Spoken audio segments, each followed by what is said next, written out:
welcome to Know Your Mobile. I am Basil, I'm here with the BlackBerry Z10 and the HTC One, and we're here to compare both of these phones for you.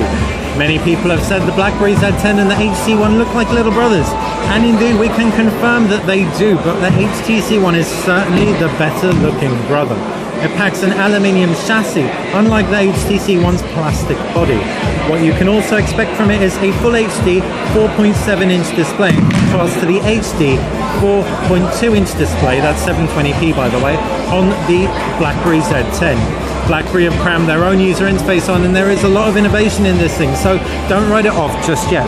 We're going to start by talking about the design, and on the left of the HTC One there's just a micro SIM slot. On the right hand side there's a volume rock, while down below is the micro USB port, while up top is the infrared port and power button. Yes, this thing is a TV remote control. There's also a 3.5mm headphone jack, and on the reverse is that camera. The BlackBerry Z10 packs to the left side a micro HDMI and a micro USB port.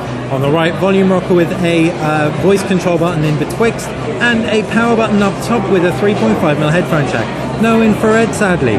On the base is a speaker and a little wedge to grip your back cover off with, and there's a camera around the back and a lattice molded backing. The back cover can actually be removed to reveal the micro SD card slot, micro SIM slot, and the removable 1800 mAh battery. As far as user interfaces go, you have Android versus BlackBerry 10, and BlackBerry 10's pretty neat. It's a gesture-heavy user interface.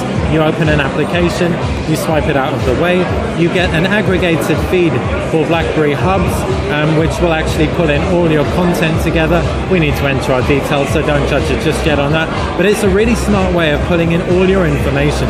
You've also got a quick toggle up top, along with a sticky at the bottom with in-call options, a search option, and a camera button. The HTC One packs Android 4.1, but it's got HTC Sense 5 on top of it. This UI gives you just 2 home screens to work with, though you can indeed add more. The HTC One offers this thing called Blink Feed as the default screen. This means that you'll be able to pull in a range of RSS-type content aggregated. It even includes Twitter and Facebook, and you can control exactly what you see. We've right now got it set to The Guardian, but we can actually tweak that, update it to show you a different feed as we're doing now. It only updates when you tell it to, which is really smart. There's a sticky clock up top, and if we jump into our applications drawer, there's a sticky clock up top as well. We can also switch out the order of the apps, and we can also view it by grid, a 4x5 grid or a 3x3 grid. We definitely prefer the larger version. As you can see, you can also include folders in your applications drawer, so there's a lot of innovation going on within the UI. Wait, HTC's Peter Chow takes center stage.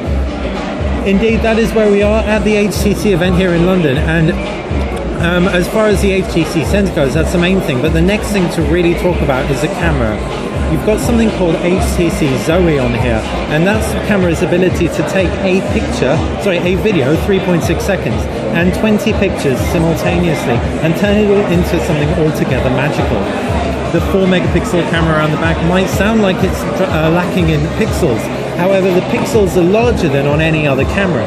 This means low light performance, when coupled with optical image stabilization, is going to trump the BlackBerry Z10 No End, which we have reviewed, and we can tell you low light performance is its real downfall. Having said that, you do have fantastic picture quality and good daylight with an 8-megapixel sensor on board. It's the same sensor as in the Samsung Galaxy S3.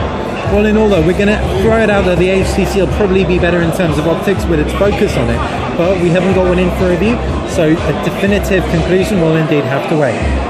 As far as performance goes, you've got a Qualcomm Snapdragon S4 processor in both, but it's a dual-core version in the BlackBerry Z10, clocked at 1.5 gigahertz.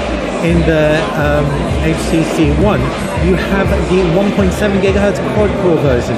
It's also the 600 variant, so it's one of the most powerful quad-core processors out at the moment. In turn, we should feel full HD display should be powered along with no problem. Speaking of that display, you have a whopping pixel density of 468, and that's in contrast to the roughly 300 and something pixel density in the BlackBerry Z10. So while BlackBerry innovates hugely in terms of its gesture support, HTC do so in terms of UI on top of Android. Which is the right one for you? Well, that's your decision to make, but we've given you our opinion on what differs between these two really gorgeous handsets. Thanks for watching Know Your Mobile. I've been Basil, this has been the HTC One and the BlackBerry Z10. Enjoy the rest of the videos that we take at the HTC One launch. If you do like this video, subscribe to this channel and click like. Thanks for watching Know Your Mobile.